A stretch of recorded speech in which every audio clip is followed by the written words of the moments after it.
I'm Dr. Howard Kassinove, a licensed and board-certified clinical psychologist and professor of psychology. For the past 20 years, I've been examining anger and aggression, along with my colleague, Dr. Raymond Tafrate, who is also a licensed psychologist and professor of psychology. We've published many books, book chapters, and articles together that center on understanding and treating anger problems. One of our goals has been to develop a short, clear, self-help book that you can read in the privacy of your own home to reduce problematic anger. It's called Anger Management for Everyone: 7 Proven Ways to Control Anger and Live a Happy Life.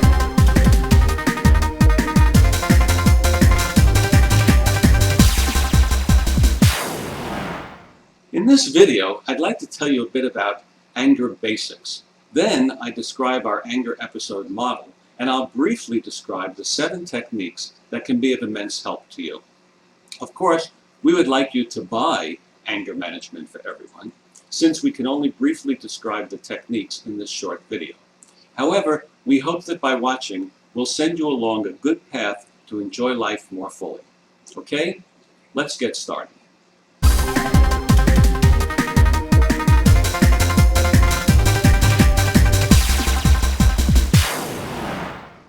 What is anger? Anger is a personal reaction that's part of our animal nature. When they're threatened or when some kind of conflict is perceived, all animals respond by either withdrawing or by becoming angry and aggressive. Animals, for example, may hiss or spit or puff up their bodies or make threatening gestures when they perceive that their space or their cubs or their mates are threatened. Well, turns out that we are the same way. When we perceive a threat or are involved in some kind of unwanted event or conflict, we become annoyed and angry and sometimes furious and aggressive. We show it outwardly by yelling, screaming, punching walls, throwing and breaking objects, and so forth. Sometimes we also swear, spit, make threatening gestures, and so on. Sometimes we just fume inside and plot some kind of revenge. Usually, all of this leads to no good. That's why our research shows that the average person becomes angry 1 or 2 times a week. There are so many decisions and conflicts and problems to deal with that some people become angry almost every day. That's not good for you or your family.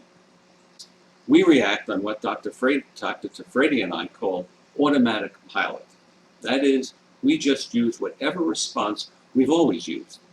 If our parents yelled, we learned to yell, and now we do it automatically. If we observed our parents showing low frustration tolerance, perhaps by saying, "I just can't take what's happening," we learn to respond in the same way. Unfortunately, that's where the trouble comes in. Yelling, screaming, cursing, breaking things, putting other people down solves nothing. Fortunately, you can quickly learn about what happens when you become angry, and you can use the 7 basic tools to reduce the anger, so you can work out reasonable solutions to your problems. So let's move on now to an explanation of the anger episode model.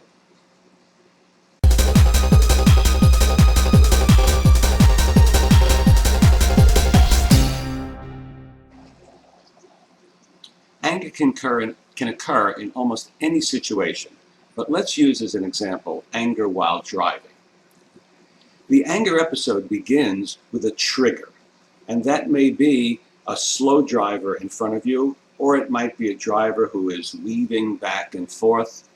Again, as an example, we'll just take a driver who's driving very slow in the fast lane. That's what we call the anger trigger. It begins the entire anger episode. The second step is the evaluation or the appraisal of the trigger. And let's face it, when you're sitting there and the driver in front of you is going very slow and you want to go faster, what are you saying to yourself? You're saying to yourself, "This is terrible. He shouldn't be driving this way. I can't take it. I have to do something." So these are the evaluations or the appraisals. In the business world, you might be saying, "Look, either this other salesman is my friend or he's my enemy." We call that black and white thinking. But you appraise or evaluate the situation as the second step, and it's the actual trigger, the slow driver, and the appraisal that lead to the third step, which is the actual experience of anger. And that's an internal experience, or what we call a private event. You know that you're angry. It may or may not show on the outside, depending upon the situation, but you know it. You may be experiencing something in your stomach. You may be having ideas about getting even or having some kind of revenge. You may simply be saying to yourself, I'm so angry, I'm so furious. The anger experience, which is a personal, private experience, is followed by the public anger expression, the outside showing of the anger. When that driver is in front of you, you might grab the steering wheel very strongly. You might raise your hand and give him some kind of an indication that you want to go faster. You might press on the horn.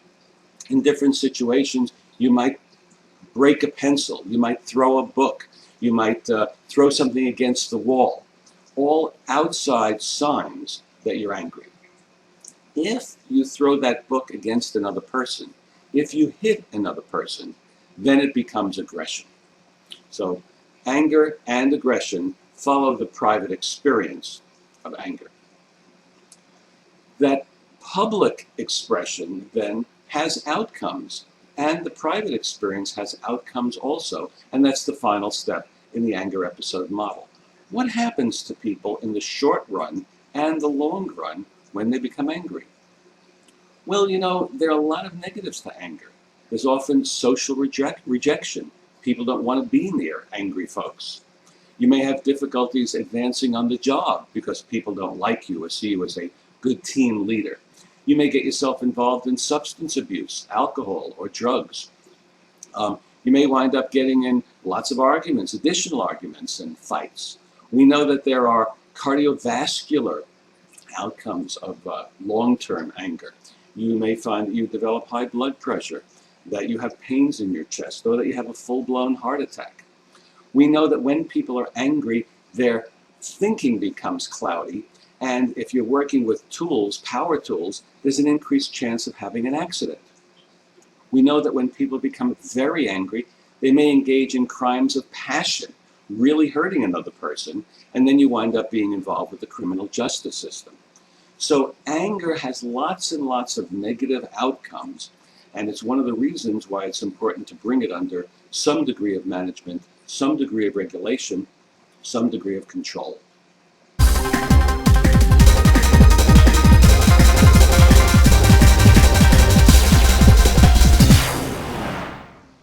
So, when your anger happens too often, in too many situations, or if your anger is too intense, or if it lasts too long, then it's time for you to consider some form of anger management. In our book, Anger Management for Everyone, we present 7 proven techniques that you can use to bring your anger down to more manageable levels. No one can get rid of all anger, and that wouldn't be desirable. Anger, as I've said, is sometimes helpful. Rather, we would like you to use the techniques so you're more in charge of yourself, so that you can use conflict management strategies to solve your life problems without anger standing in the way.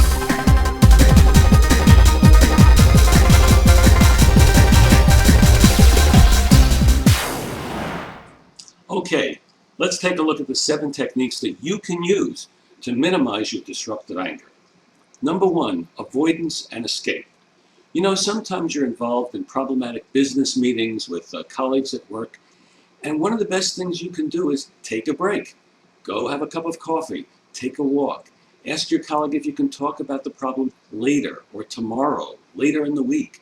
Not every situation has to be approached immediately.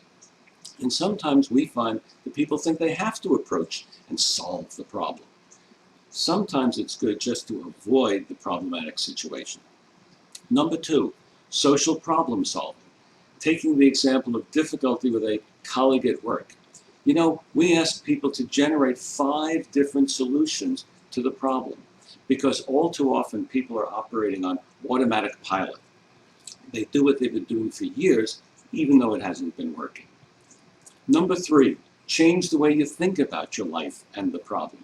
All too often people are saying things to themselves like, I just can't stand it.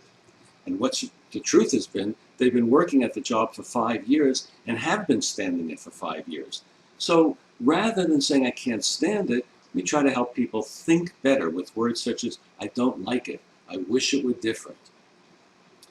Number 4, learn to forgive. Even if you've had a problem with a worker, let it go. Probably that's going to be best for you, and that's going to be best for the corporation or for the facility that you're working with. We never want you to forget bad things that have happened to you. We don't want you to condone them or approve of them, but we'd like you to get rid of that emotional and bodily reactivity while still remembering the problem. Number 5, learn to relax. All too often when people are embroiled in some kind of a problem, their shoulders go up, their stomach tenses, their eyes scrunch up, and what we want people to do is to learn to slow the action down, be aware of their muscles, take deep breaths, and just let go. Now, before I said that sometimes it's good to avoid an escape, but usually once you've mastered techniques such as relaxation and social problem solving and thinking differently, then it's good to expose yourself to the situation without reacting. In other words, don't avoid that problematic colleague at work. Talk to him or her, but talk to him while you are voluntarily letting go, relaxing all of the muscles in your body. And finally, number 7, express your anger assertively. All too often we find, taking that work example again, that rather than expressing the anger to the person who you're angry with, you kind of gossip with a colleague. Instead, it's better to begin your sentences with I feel. I feel annoyed, I feel angry, and express it directly to the source of your anger. Not in a belittling way, not in a put-down way, but by saying, I feel angry when, and to fill in the blank. I feel angry when you don't include me in the business conversation. I feel angry when you arrive late, and therefore our meeting is delayed needlessly. And then to continue it with, I feel angry when you arrive late. I feel annoyed when you arrive late. And I'm wondering what you and I can do to set up a situation where it can be better. Now think about this. This can be done with problems with your children who have a sloppy room or who are talking back to you. When you talk back to me, I often feel very annoyed. And what I'd like to do is to work with you on it so we can have a better relationship. In other words, bring the other person closer. So those are the 7 techniques: avoidance and escape, social problem solving, changing the way you think, learning to forgive, learning to relax, exposing yourself to the problematic people or situations, and learning to express your anger assertively.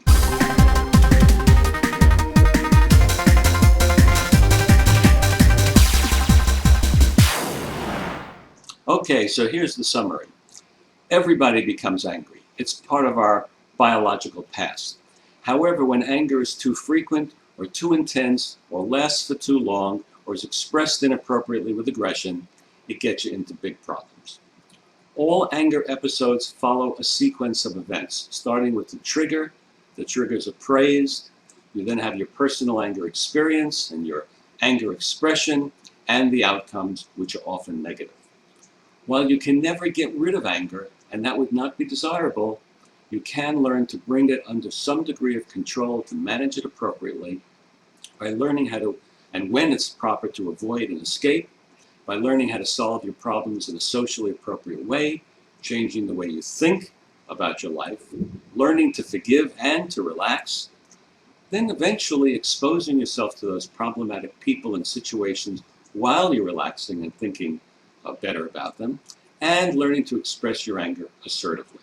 Those 7 techniques, which are discussed chapter by chapter in our text, Anger Management for Everyone, can really help you to live a happier and more productive life. Dr. Tafrate and I wish you the very best.